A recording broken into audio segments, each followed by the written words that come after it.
It's football season, and while fans are focused on touchdowns, injuries are a part of the game too.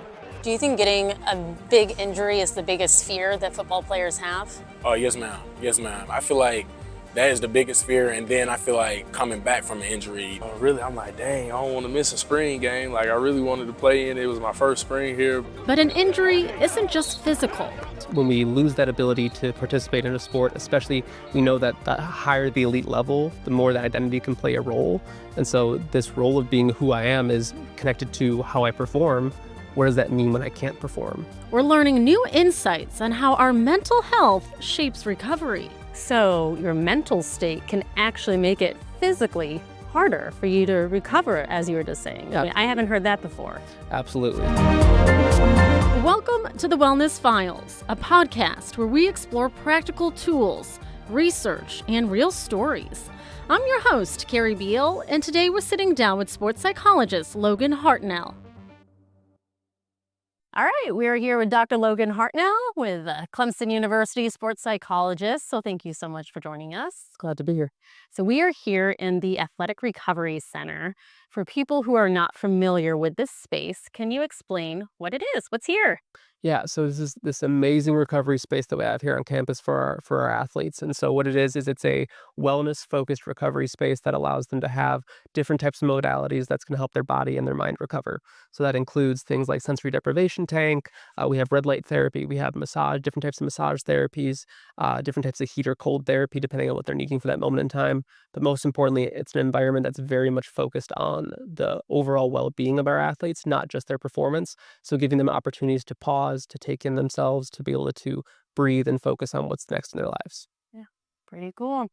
And I understand you were a sports psychologist at UNC Charlotte before this. You were the first embedded sports psychologist there. So do you think more people now are starting to understand the importance of mental health in athletes? I think it's becoming a very much well talked about topic, as it should be, because we're seeing changes in the different groups, different experiences, and the higher pressures, the higher expectations of our athletes. It's creating more and more of a need of support systems, whether it's because we have more and more concerns or simply because we need more and more proactive responses to what our athletes are going through to help them thrive in the best way they possibly can. And I want to go over kind of some of the topics I want to discuss in this podcast. We're going to listen to two players that had football injuries. I want to talk about the identity that people have to a sport and how that can impact their mental health, particularly when they get an injury. Feelings of depression, sadness, even suicidal thoughts. I know that is one of the really hard parts about dealing with an injury, how to get through it, advice not only for the athlete, but for loved ones, friends, things like that. What to do if you have a career-ending injury. You know, I know that is one of the hardest things to deal with. And then just any advice you have for people. So yeah, can you first give people an idea of what you do on a daily basis? We do get this question a lot, and it's hard to say. And a reason why, I even think back to my own history, just knowing that I wanted a job where it didn't look the same every single day. And I think I made the right choice. So with that, I mean, over the course of a week, someone in my role, my position might be doing things like individual psychotherapy. So I'm a licensed clinical psychologist. My background is in that clinical setting. So that is working with some of the areas you talked about: depression, suicidality, anxiety, substance use, body image concerns, anything that might come up in the mental health space.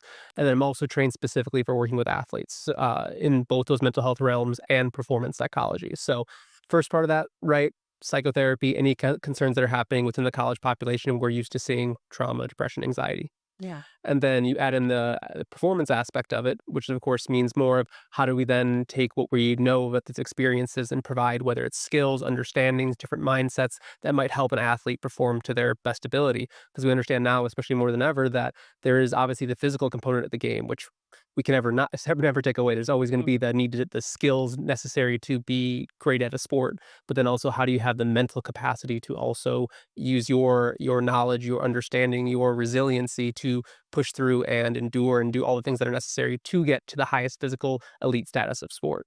So both of those things I'll be doing throughout a day. So individual therapy, individual performance consultation, and then we also spend time at practices with our coaches, with our admin staff, thinking about the environment, right? Thinking about culture, different aspects that go on that we can provide those supports in those areas, whether it's to support performance or support just overall well-being.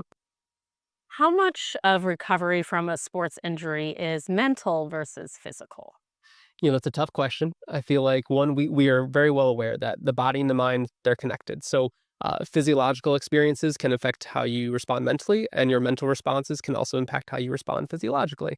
So knowing that each individual might be different, but we understand that with that, the role, the mental part of injury is significant. So, for example, we understand from research that up to 25%, there can be a delay in recovery up to 25% based on poor mental illness. So, if someone is having concerns mentally, it could actually delay their recovery process. Like And up 25%. to 25%. So, if you're talking about a month, that could mean adding on an extra week to that recovery, which for someone like in our football teams, right, that's another game.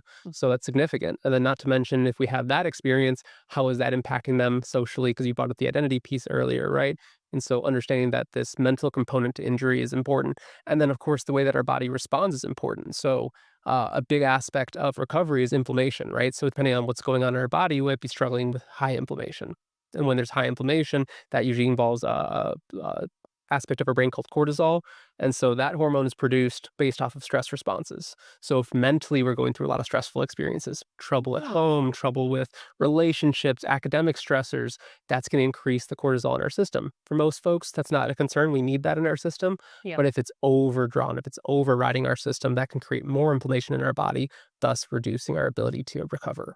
So your mental state can actually make it physically harder for you to recover, as you were just saying. I mean, I haven't heard that before. Absolutely. So, and then that can come from an actual physiological concept, but also even thinking of what we already know of placebo and nocebo effects. So, placebo effect, understanding that if we believe something's going on in our body, it can actually cause a physiological response that we consider happening. So, this happened in a famous study that was done with pain management medication, where a group was given the pain medication, the other group was given sugar pills, and the group that thought they were getting pain medication but actually got sugar pills were actually reporting reduced pain. And so it's a great thing. It can also go the opposite direction, right? People reporting, and we think about it, right? We get anxious. Like, I was a little nervous before doing this, right? So how does that impact our body? Some people might have a stomach response. Some people might have a headache. They might start talking fast, might start shaking a little bit. And so the way that we think absolutely impacts the way that our body responds. And then depending on each person, that can cause a significant impact or maybe none at all. It just more so depends on that person. Very interesting. All right. Well, next I want to hear from Tristan Smith. He's a wide receiver with the Clemson football team. He had an AC joint sprain. So that's the ligament that connects the collarbone to the shoulder blade. So let's listen to him. Unfortunately, I had to miss the first 3 games and the rest of fall camp. And they told me I could have got surgery and I didn't have to get surgery. And I just chose not to get surgery. And that's why I got a bump on my shoulder. So what was that like when you got that injury? Like, kind of what was going through your mind? Just mentally? Yeah. Or just physically? Yeah, mentally. Physically, it feel like I can go, 110%, but, the trainers and stuff said I couldn't go. But just mentally, that was my first ever injury. And just mentally being taken away from the game, I never been on that part, I never been on that part of the field. So really just mentally, it really hurt me mentally, because I never missed a football game since I've been in college. But just missing those games, it really just hurt just seeing, I couldn't play. But yes, ma'am. Do you think getting a big injury is the biggest fear that football players have?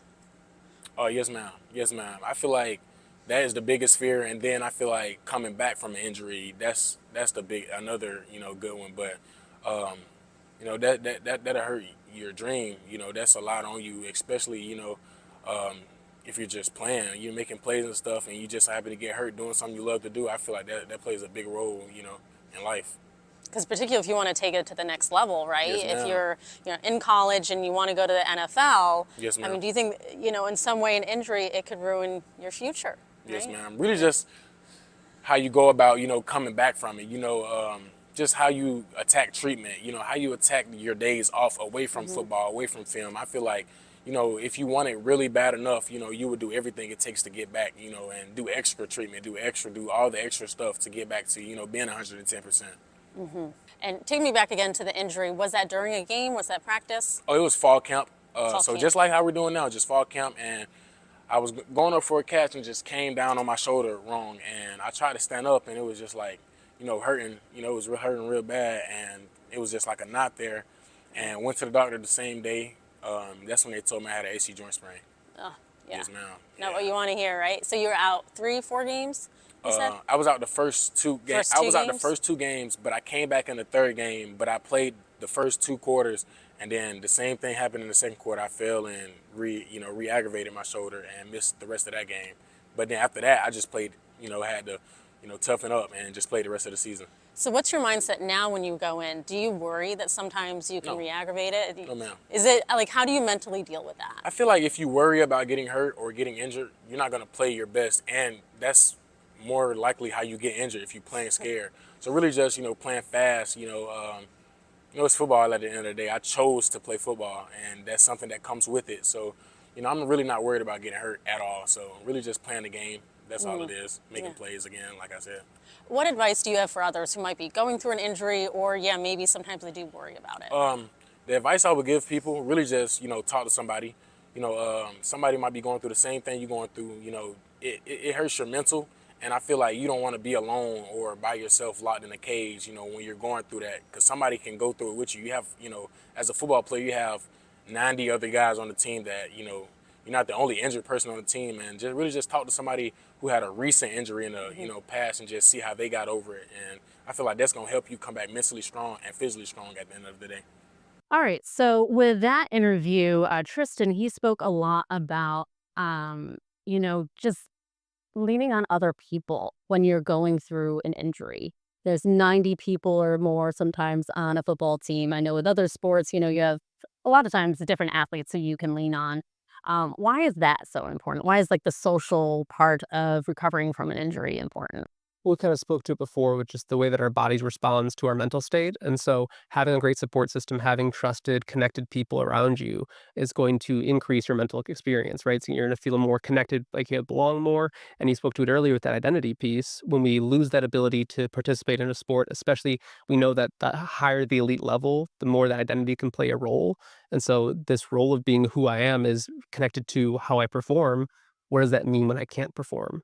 And so when that happens, we lose that aspect, but we're not gone, right? But sometimes because that's overtaking our entire identity for this moment in time, it can feel like we've lost everything. So that social support's a reminder that we're still a son, a daughter, a boyfriend, girlfriend, a best friend, a niece, nephew, a family member, a student, all those different aspects of our identity that for all of us can be so important, but we can sometimes lose sight of in a moment of a big situation like an injury or like, especially in some injuries that take us out for a long period of time. I know fear is a huge issue. The fear of re-injuring yourself. Actually wrote down that there's a study that those with higher levels of fear were 13 times more likely to get re-injured. So just fear itself could make you at a higher chance of getting injured again. Why is that?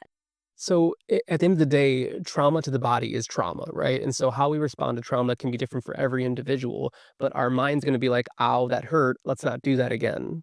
And so it's completely understandable to say that someone who's gone through a significant injury that caused pain or caused a lot of time to recover, that our body might be like, hey, maybe we need to slow down. Maybe we need to watch out for that. And so this is actually a reason why we understand an ACL tears. So thinking about the knee, that when we have surgery to recover, even when the surgery is successful, 54% actually return to the level of play they were actually able to return to beforehand. And so we know that because that big psychological fear that's involved, that might be conscious, it might be fearful of making that first cut, making that first hard step, but also it could be less aware of that happening and more so your body's response of being like, we don't want to do that because that caused us pain last time. And so that fear, right, causes us to be a little bit more cautious, maybe not necessarily to the level or with the same intensity that we're used to. And that kind of response can either lead to re-injury or just lead to us not being nearly as successful as we once were in that sport. And I say we, of course, saying the athletes, not myself. Yes. How do you control that fear? I mean, I think Tristan said it well. He just like puts it out of his mind. He just doesn't even go there. Is that what you recommend as well? It's honestly, it's going to be specific to the individual. And so we want to give, part of my job is how do we give folks skills and understandings and concepts that help them respond to the best they can. So for some, it could be distraction. For some, it could be a higher level of purpose, a greater power. Others, it could be visualization or mindfulness techniques where you actually get more focused on what your body is doing in that situation. So it's going to be different for every person, but that's where that individualized support, where we talked about why it's so important to have someone in like my role, is that we have that connection. We have that understanding that each individual will respond to this differently, and we need to give them the specific response, not just necessarily a generic response they're going to pull off the internet. So I think that piece of it, understanding that how do we reduce that fear and use the word control, and part of my role might be to say, Well, we can't control that. That might just be our body's response, and how do we thrive through that as opposed to trying to just try to fix it. Yeah, yeah. I know isolation can be a huge issue when you get an injury. Back in the day, you get an injury and you're in the rehab room all by yourself or only with those who are injured. And now I know with the 100 yards to wellness at Clemson, they're trying to make it an atmosphere for everybody. But you're not just going there when you're injured. So, why is it so important not to be isolated when you get an injury? And how should you seek out that support? Yeah, so the isolation goes back to that stress response too, right? We want to do things and engage in things that are going to help us feel more connected, feel like we belong more, and to have our body kind of be in that best possible state to recover. So that includes things that we know we have like sleep, nutrition, but then that social aspect can be very important because it's going to remind us that we're still a part of something bigger than ourselves. And when we have an injury, we might be missing road trips. So we're not on the bus. We're not in the hotel rooms, right? We're not going to be in the same role in practice. We're going to be working through our rehab. So we may not have the same opportunities for social engagement like we would have if we were going day to day as usual. So having that social aspect and having spaces that are not only acknowledging and accepting of all who are coming in, whether it's a significant injury or just focusing on recovery, it's also important to have that space be accessible in a way that feels not stigmatized, that I'm not going to be in trouble, or I'm not going to be concerned about a coach seeing me or another teammate seeing me here. In fact, they're going to see that and go, "Oh, great, you're doing something great for your body. We love to see that." And that's really the environment that gets pushed here. The Dr. Bean at the 100 yards of wellness really pushes that. Megan Cato here at the Athlete Recovery Center also pushes that idea that this is wellness and recovery for everyone. If you want to be an elite athlete, you have to get elite at recovery. I think it's that idea of an injury as a weakness and trying to change that psychologically for people. Do you think that still is a case that people feel like if they get injured, I don't know, they're showing some side of being weak? I would imagine so. I'd imagine that stigma still exists regardless of how hard we've tried to push against that. Because at the end of the day, you feel like you might see someone, and depending on what the stories you've heard, right? I grew up being a Green Bay Packer fan, and I watched Brett Favre play quarterback with a broken thumb, and like that's in my mind as a kid saying, "Oh, take rub some dirt on it, push through." All these concepts that tell us, "Oh, we're supposed to be bigger than this injury," and at the end of the day, we don't know the pain that people experience, right? The way that we report pain, we know this from studies too. The way that we report pain is based on so many things, but it might not just be the aspect of pain, but how the people around us might perceive what this injury, what this concern might produce in pain. Yeah. And so we think of that when we see baseball players having to sit out because they have a blister on their throwing finger. Yeah, that's not significant for our day-to-day stuff, but when you're trying to throw a baseball, that's very significant. So there's that idea of, oh, what am I doing if I can't do my sport? And it's a sport, especially as sports that require a lot of contact, like football, where that injury might point out some of those, like, oh, I might be weak. I might be too soft if I'm not playing through this. But in actuality, that can cause further severe injury and add to more time away and add on to more of the concerns that we're talking about today. Yeah, that makes sense. So next, I want to hear from Champ Thompson. So he's a defensive tackle at Clemson football, and he had a tear in his shoulder labrum. So that is the cartilage rim that reinforces the ball and socket joint in the shoulder, so it can cause shoulder pain. And as you know, as an athlete, you need to be able to move your shoulder in a fluid motion. So let's listen to him. We was in the scrimmage and I was going against the O-lineman. I put my hand up and batted the ball down. When I did, just freak accident, my shoulder came out of place. What was going through your mind when you found out that you might be out for a while? Really, I'm like, dang, I don't want to miss a spring game. I really wanted to play in it. It was my first spring here, but I just knew it was a small thing to a giant. I knew God had me. It was a minor setback for a major comeback. So you're out for 3 months. Yes, ma'am. What was that like mentally, watching other people play as you had to sit on the sidelines? It was frustrating, kind of hard at first because you want to be out there so bad fighting with your brothers. But at the end of the day, I knew that God had a plan for me and I had to do what I had to do. And here they have the 100 yards of wellness. They have a whole program to help you guys recover. Yeah. Tell me about that and what impressed you about it? What really impressed me was all the modalities that they had. I've never heard of a laser treatment that heats the tissue internally and stuff like that. It was really just, they had everything you really needed. They had the ice, they had the stem, they literally had everything that you could think of. Stuff for soreness, all type of stuff. Yeah, that's awesome. A lot of options. Yes, ma'am. And so what advice do you have for people who might be going through an injury or going through something similar and they're trying to get through it mentally? just trust the trainers, trust what they're telling you to do, make sure that you're doing everything the right way. Don't try to overdo it, and just keep trusting in God. He has a plan for you. So Champ Thompson, he was talking about the 100 yards of wellness. And I realized for listeners, I didn't fully explain what that is. So that's a place for athletes to recover with the Clemson football team. And it's not just for injury recovery, it's for anybody. So, you know, they have all sorts of modalities, red light therapy, cryotherapy, anti-gravity treadmills. They have so much stuff there. It's really cool, like what we have here at Athletic Center as well. And so Dabo Sweeney, the head football coach, that he wanted to create a space where everyone feels positive. You know, they have a positive association with that space. Why do you think that is important? That when you're going through rehab or you're going through some of these exercises, that you have a positive attitude about it? Well, I think we've touched on quite a bit of it too, is one with the stigma piece, right? Is like having a positive association with recovery is crucial because it's so important. Like these are long seasons, these are long practices. We're putting a lot of pressure on the body and the mind. And so having that space to pause, having that space to be able to pull back, focus in again on things that we care about most, and also making ourselves feel better, right? There are those modalities that help our body recover, and there are those modalities that also make us feel better. Like walking out a massage, you're going to feel great. And it's also hopefully great for your body in that same response. But the positive impact of having positive experiences is going to, again, put your body in the best position to respond to what needs to happen in order for your body to recovery.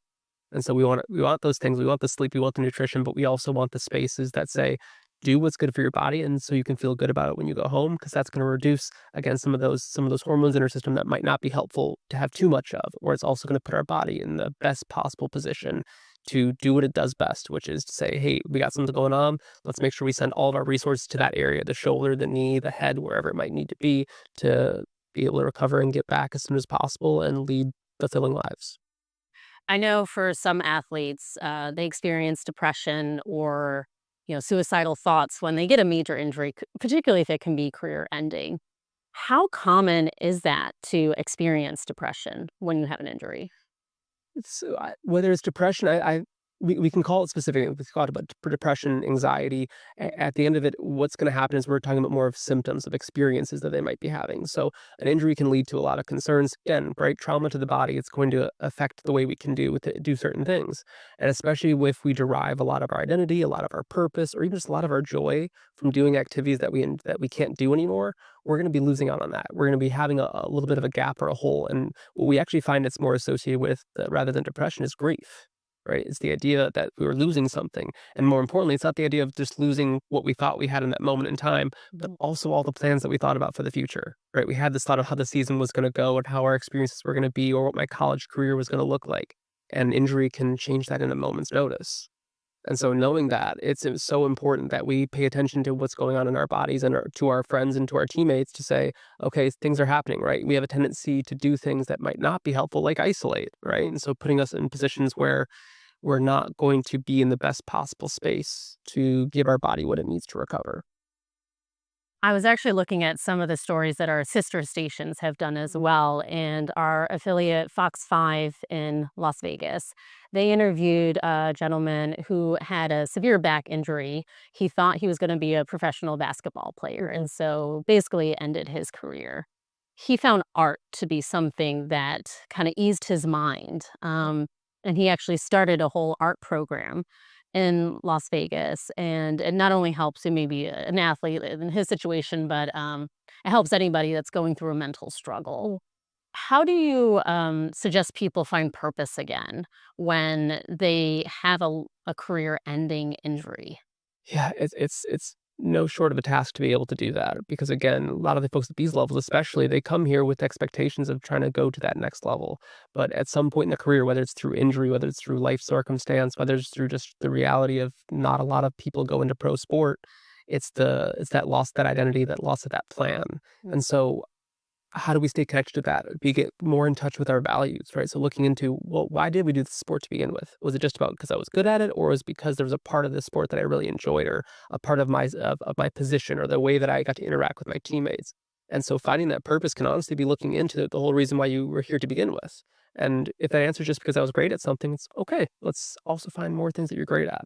And so I love hearing stories like that where Yep. someone's like put that into art and said, and then there's a greater purpose to what I'm doing. No, it's helping other people. And I'll make sure that story's in the show notes. We'll put a link to it. I thought it was really interesting. And I'm sure there's a lot of stories out there like that, of people finding a new purpose. Because at least for me, that's what I think is the most important, because your identity does get so wrapped up in the sport. And it's kind of like me with my job. I get my identity sometimes wrapped up in it. And yeah, if I all of a sudden broke a leg, I wouldn't be able to do a lot of things for my job. So I could see how that becomes a ripple effect. And then you're like, what do I do? So And we sometimes we're using that purpose too to remind folks of the bigger picture too. So someone like someone who's having a shoulder surgery, yes, this may take you out for the season, but this also could be the reason you get to pick up your kid one day and get to play catch in the front yard and do the things that you aren't picturing right now because you might be 19 years old and that's not a part of your life yet. But we want to remind you that there is life beyond sport for a lot of folks here, and a lot of folks find that great purpose. And it could be in sport, right? Through coaching, through connection, through sports psychology. It could be through so many aspects. It can also just be the connections, the pieces, like you said, the art, the creativity, the innovation, the passion, the drive, right? How many athletes that we see leave one sport and go into another? That's like, absolutely, that's a way to get connected to that competitive edge. yeah, sometimes I'll just be drawing with my son. I have a 2-year-old.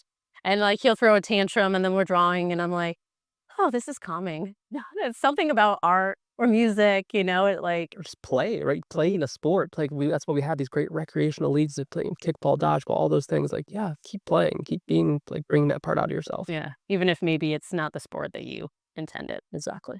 What are there any like goal setting exercises that you have for people, or like things they could do every day to just kind of get through it when they're going through an injury and mentally trying to stay healthy? Yeah, so a big part of what we work on is I always think about it as how do we have the proactive strategies? How do we do things on a regular basis that help us guide us through hard times? And then there's the more reactive strategies to say how do we do it once we're in it? So when I think proactive, you kind of spoke to it earlier, is that greater purpose is how do we it's a common experience to understand your core values. So there's so many different strategies out there. You can look it up online, get a list of core values and figure out, okay, I like integrity and excellence and honesty and faith and family and love, right? These are the ones that I can boil down to, like, this is why I do what I do. This is what I care about most. And at the end of the day, if I had to choose, these are the things that I would choose.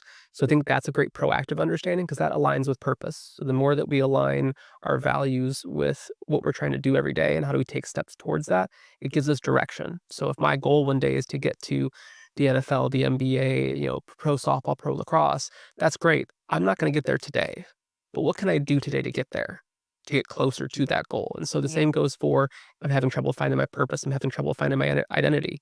I might not know what that is today, but those values can help me push towards the direction that makes the most sense for me. Of that, well, I care about school and putting myself in the best position to be successful. I care about my family, so I'm going to make an effort to call mom and dad this weekend and spend more time on the phone and get to know them. So I think that's a great proactive strategy to continue to focus on why am I doing what I'm doing every single day, and adding purpose to even the little steps that feel insignificant, but over time build into very important movement towards that actual purpose in life. So that's on the proactive side. On the reactive side, right, we always should think about ways that we can access ways to help regulate our emotions, to get to a space where we decide what we want to do next, and then to help us kind of use the different aspects of our life to drive our next decision. So get to the point where we can think about our values. But you can't think about that. I always use the example of a fire drill. And so there's a reason why elementary schools, they do fire drills, be a monthly, bi-monthly, whatever it might be, because when there's a fire, no one thinks, oh, I need to go stand in line. Oh, I need to go walk down the hall, right? No, they're thinking fire, I need to get out. Yeah. Right?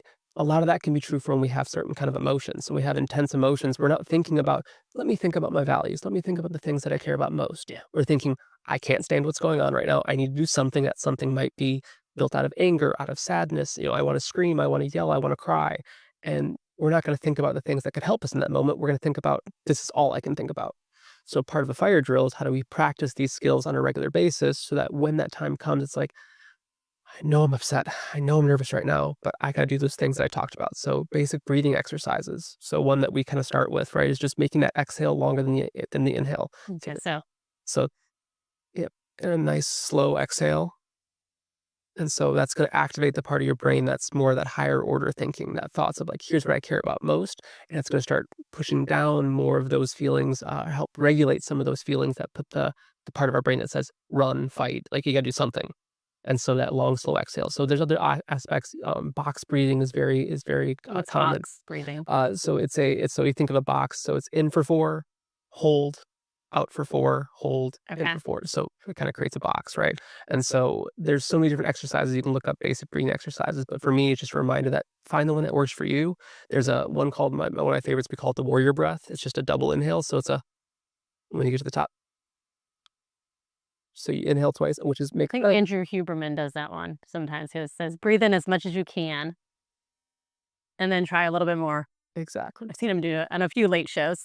And then with that, right? Do you think the physiological response? You have a 2-year-old. How many times do you see someone in the midst of a tantrum going? Right, it's a natural calming response of our body to be able to be like, okay, like get more oxygen in, slow things down. So that's just a really basic strategy that in that moment in time, how do I create space from the emotion to be able to think about what I want to do next? We're not going to get rid of it, right? This concept of grief, like we're not going to tell them to stop being afraid of injuring themselves again. We're not telling them to stop being upset that you're injured. That's not reality. The reality is you feel this way. How can we feel this way and take steps towards where you want to go in life and not let the emotion drive you where you're trying to go?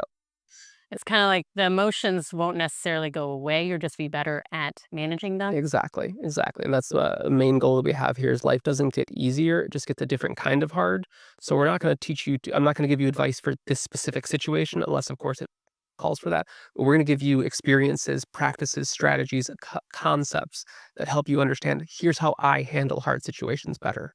So when that next hard situation happens, you can go back to that. Oh, yes, I remember I need to use some of the reactive strategies to be able to respond in the moment. And then let me get back to my values. Let me get back to the things that matter most to me to help me drive the next decision I want to make. All right. And now I want to get to friends, family, anyone who might be trying to help that individual get through that injury. What advice do you have for them? Yeah, I mean, it's always going to be hard because we're going to be so geared to help, right? Someone comes to ask for help and you said, yes, do these 3 things. Let me help you get with this person and just talk about it. Let's get through this. Have you tried this? Most of the time, it's going to be listening.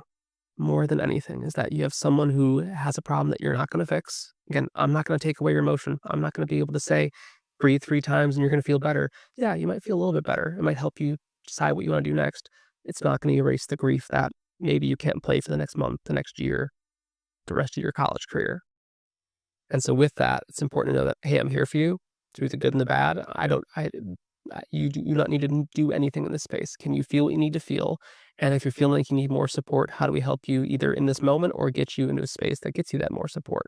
Which is why places like the 100 Yards of Wellness, why the Athlete Recovery Facility, why folks like in my positions, whether it's psychology, performance work, our coaches, our support staff, right? We're providing all of these folks with the type of training and education that they need to better support their athletes. And that's to say they're already making it, they're already creating an environment that's so supportive. How do we go above and beyond that? And so my advice would be first listen. And then based on that, you can even ask the question of like, I'm hearing you. Like, what does it feel like you need most from me right now? Do you need that support, just that knowing that I'm going to be there for you? Or do we need to talk about strategies, ways to help get you in front of the right people or exploring the right resources to help you start feeling better? Yeah. And if you could give one piece of advice for anyone, just to kind of sum it all up so that they're not so sidelined by this injury, what would be your one take-home message? One take-home message for that. You've already given so many messages, so I'm just trying to bring it home. Anything else you want to add, really? I don't know if there's anything new I would like to add, and just in terms of like a common phrase I use is space and grace. Can you create space from the immediate concern that you have and allow yourself grace while you're trying to figure out what to do next? And so the more that we do that, the more that we have opportunities to utilize resources like the Athletic Recovery Facility, like the 100 Yards of Wellness, or like reaching out to your friends, to your family, to your trusted support systems, to your faith, whatever it is that helps you drive your purpose and your meaning in life. And to do that, though, we have to create space from the immediate problem that we have in front of us. And so anything you can do, whether it's breathing, talking, exercise, whatever it is, that's going to help you create space from the issue and then give yourself some grace along the way while you're trying to figure it out. All right. Well, Dr. Logan Hartnell, thank you so much for joining us today, breaking all of this down. I think it was really useful. So I really appreciate it. Thank you for giving me the time. I love talking about this subject, and again, hope we can provide more and more support as we keep going on here. Thank you, everyone, for tuning into the Wellness Files with Carrie Beal. If you like this podcast, make sure to subscribe. You can also follow it wherever you get your podcasts. We will release a new episode every Wednesday. And if there's ever something you want to hear more about, just make sure to comment. You can send me an email. Again, my name is Carrie Beal, and thank you so much for listening.